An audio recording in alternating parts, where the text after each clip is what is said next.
So you left LA and you're back in Washington. What was the impetus for that? Moving to Washington? Mm-hmm. I just needed a new scene, you know? Needed some more green. I kind of like the rain. I mean, I do like the rain. Yeah, I could see it. It's beautiful up there. Rain it's down on beautiful. me. Yeah, there you go, I'll and you're a take Who it. fan, yeah. That's right. That's right. But at what point, because everybody talks about going somewhere else, but a lot of people don't do it. Mm-hmm. What was it where you just said, it's time, NFA, I want to change a course in my life? Well, one of the pieces was I was young. I was probably 24 or 5. Oh, okay.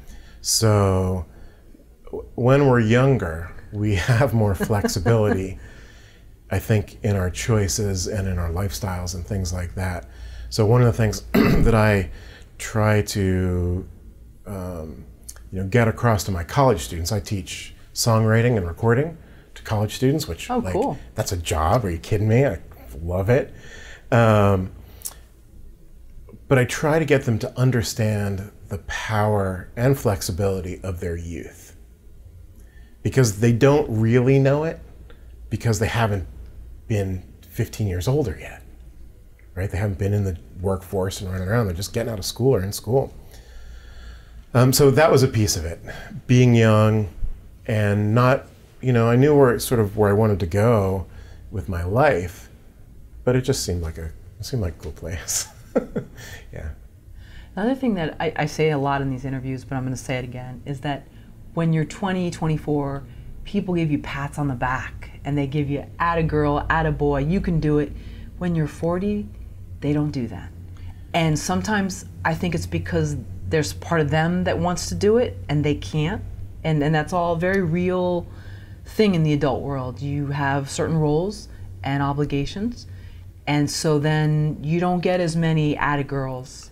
That's true. Maybe you can't drop everything and move to a different city, but you always can do something. And that is the key, right? A huge difference, and you got to pay the rent and whatever the deal is. Okay, I get that, of course. But if you want to be a screenwriter, spend a half an hour a day or 2 hours on a Saturday or whatever it is, a little bit of time, and you absolutely can do that. It's just about prioritizing, right? Are you watching TV or are you writing on your screenplay? Right.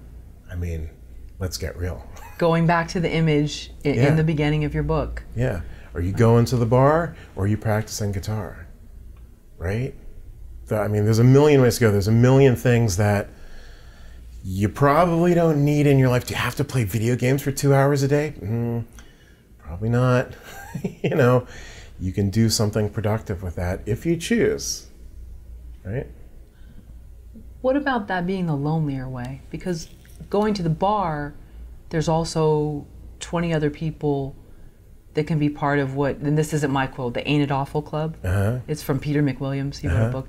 And he said there's one in every workplace, there's one in every bar, and it's great. You can commiserate, you can talk. We know politics is a hot button right now, but you go back home and you write that screenplay, it's pretty much just you. It's lonely. It is lonely. Life is lonely, right? But it's yours to choose. So if you want to be in that club, go ahead. But don't bitch to me about it, right? Or yourself, because we all have power, right? And perhaps it is lonely writing by yourself, but guess what? There's a million writing clubs out there, or writing meetups and things like that.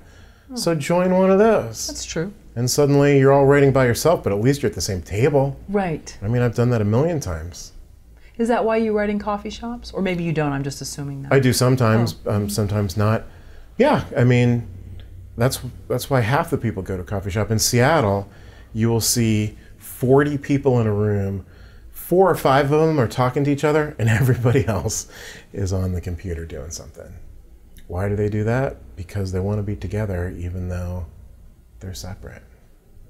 And I'm not saying it's the greatest thing in the world. If you're together, you kind of want to be together. But it's something.